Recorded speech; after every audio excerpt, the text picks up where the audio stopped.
애덤 스미스 국부론.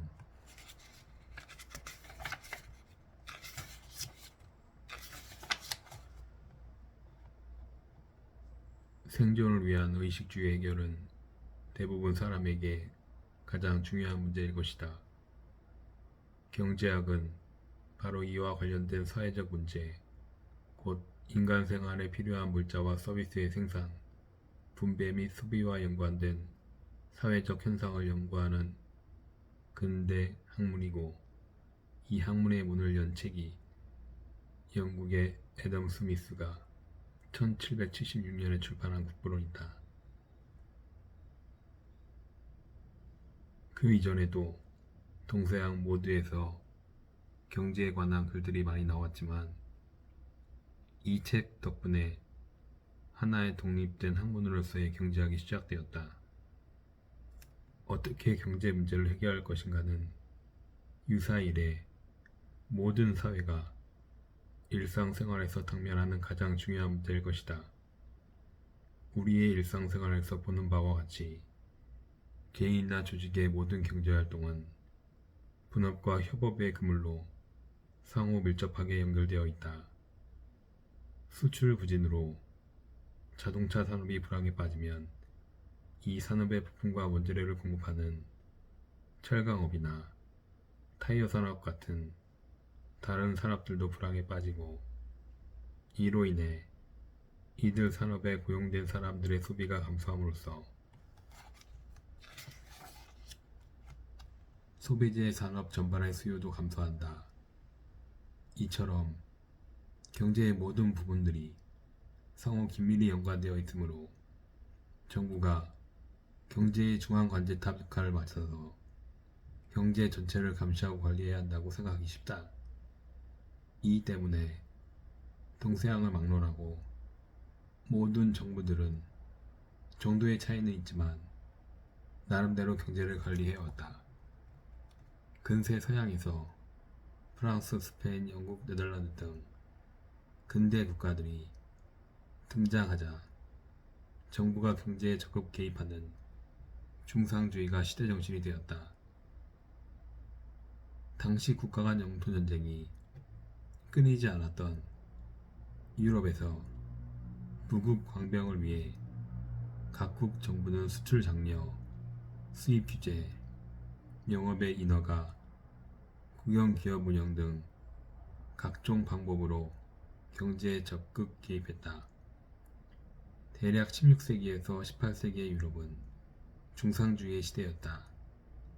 이런 중상주의를 비판하고 정부의 경제 개입을 철폐하여 자유로운 시장 경제를 만든 것을 처음으로 논리 정연하게 설득력 있게 제시하여 경제적 자유방임주의를 19세기의 시대 정신으로 만든 사람이 애덤 스미스이다.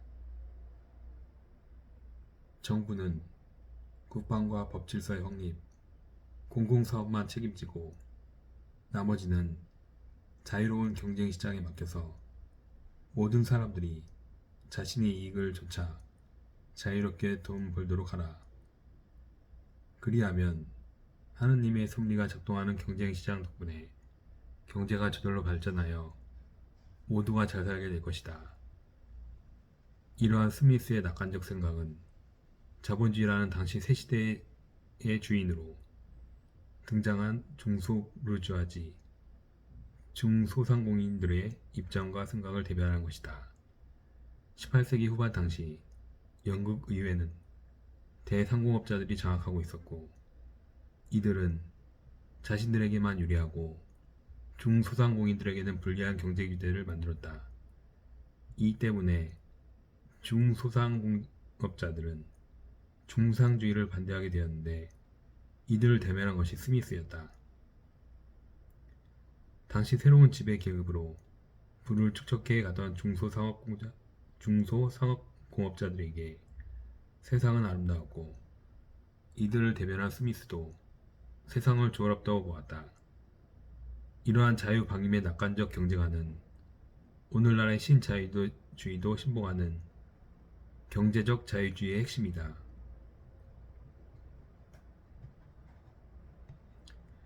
자유주의는 정치적 자유주의와 경제적 자유주의 둘로 나눌 수 있다. 정치적 자유주의는 법치주의와 민주주의를 확립하고 국민 개개인에 대한 정치 권력자들의 행포를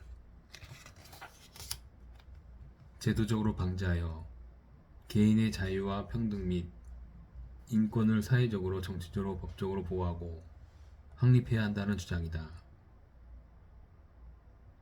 반면에 경제적 자유주의란 정부의 경제 규제를 철폐하여 공정한 정의의 법을 위반하지 않는 한 개인의 자유로운 경제활동을 보장하라는 주장이다. 즉, 자유방임주의가 경제적 자유주의다. 정치적 자유주의는 경제적 자유주의보다 한 세기 정도 앞서서 17세기 후반 영국에서 확립되었다. 정치적 자유주의는 국민에 대한 국가 권력자의 행포를 반대하고 공정한 법을 위반하지 않는 한 개인의 자유와 재산 및 신체를 제도적으로 보호해야 한다는 주장이다. 이처럼 자유주의는 원래 국가 권력자에 대한 저항운동에서 태동한 정치적 자유주의에서 출발한 것이다. 정치적 자유주의를 완성한 것은 국부론보다 한 세기 정도 앞서 출판되었던 영국 철학자 로크의 통치론이었다. 영국에서 정치적 자유주의는 명예혁명이 의회 민주주의를 완성함으로써 실현되었고, 경제적 자유주의는 이보다 한 세기 정도 늦게 스미스의 국부론으로 확립되었다. 지난 4세기 동안 자유, 평등, 그리고 인권을 실현하는 근대 제도로서의 법치주의와 민주주의를 지지하는 정치적 자유주의의 정당성은 근본적 수준에서 논란의 대상이 된 적이 거의 없다.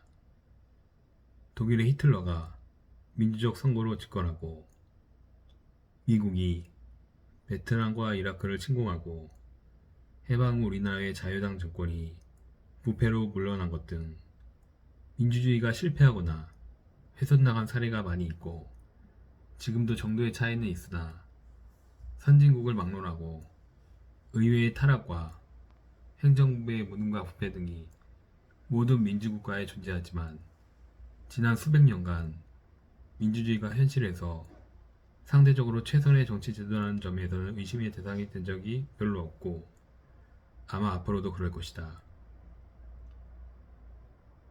민주주의란 다수 대중에 의한 국가 경영인데, 다수 대중이 잘못된 결정을 할 확률은 개인이나 소수의 집단이 잘못된 결정을 행할 확률보다 낮을 것이다. 또한 민주주의는 국민이 선거로 정권을 교체할 수 있으므로 정부가 국민에게 불리한 결정을 할 확률이 상대적으로 다른 정치체제보다 낮다. 현실적으로 민주주의보다 더 좋은 정치제도를 찾기나 힘들 것이다.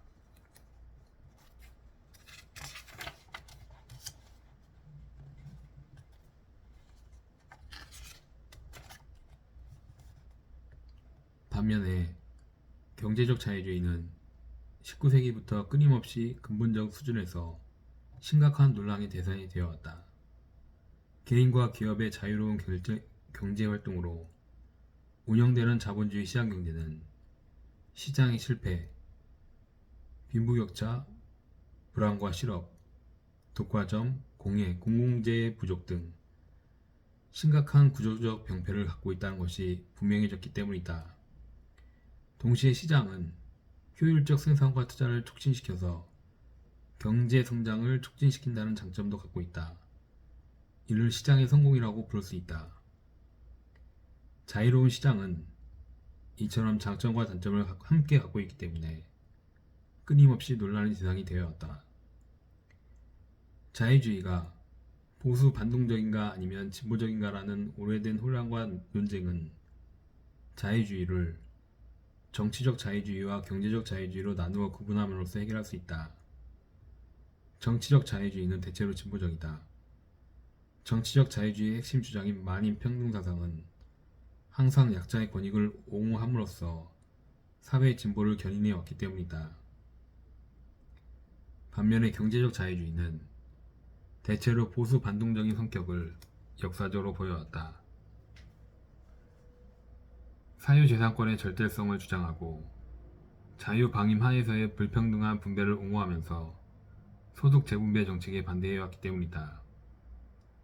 스미스가 글래스고 대학에서 강의했던 도덕 철학은 신학, 윤리학, 법학 및 경제학을 모두 포괄했다. 이 때문에 스미스는 경제학의 울타리를 넘어 우주와 인간 세계를 모두 아우르는 종합적 총체적 체계로서의 자유주의 사상을 제시했다. 그의 자유주의는 신학에서 시작하여 윤리학과 법학을 거쳐 경제학으로 완성되는 장대하고 수미일관된 체계이다. 스미스 이후 독자적 학문으로 독립한 근대 경제학의 분석 대상은 경제로 국한되었다.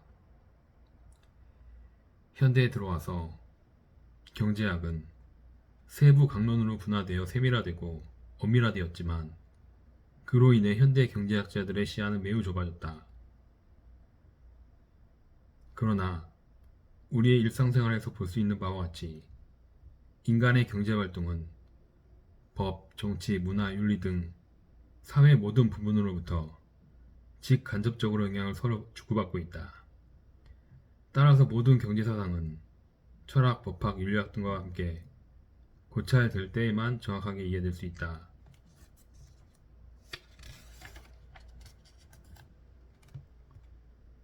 스미스의 자유주의는 이러한 총체적 사회사상의 전형을 보여준다.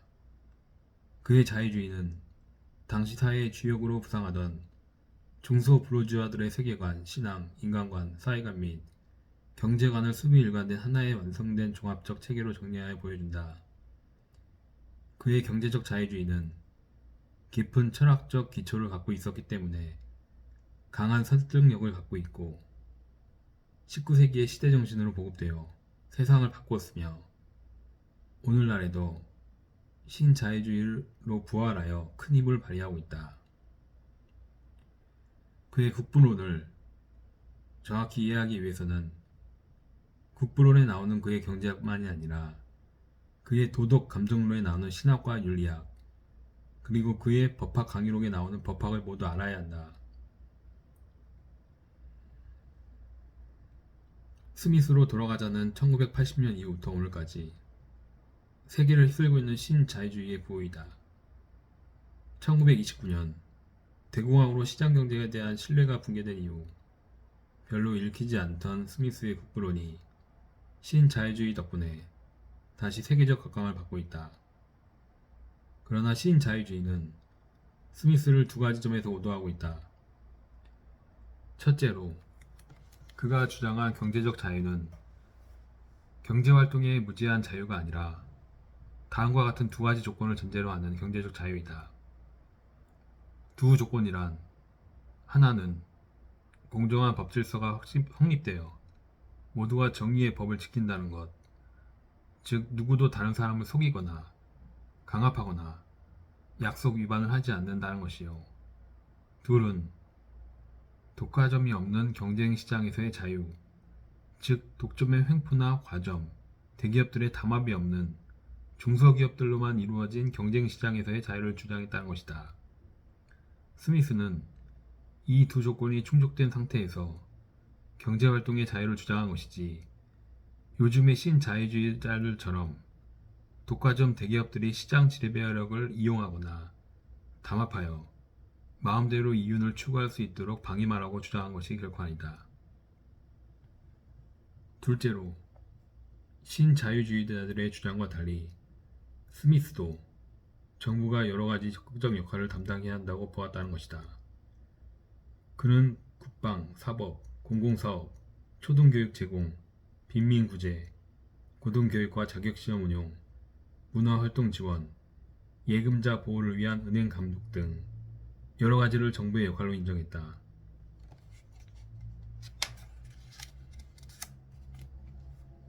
국부론을 비롯한 스미스의 저작들은 인생과 세상에 관해 오늘날에도 유익한 깊은 통찰과 많은 지혜를 준다.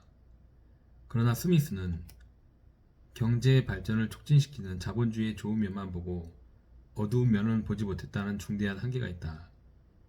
빈부격차와 대중의 빈곤, 주기적 불황과 실업의 증대, 대기업으로의 자본 집중과 중소기업의 몰락으로 인한 독과점 시장 등의 등장, 환경 파괴 및 공공재 부족과 같은 시장의 실패를 스미스는 보지 못했다.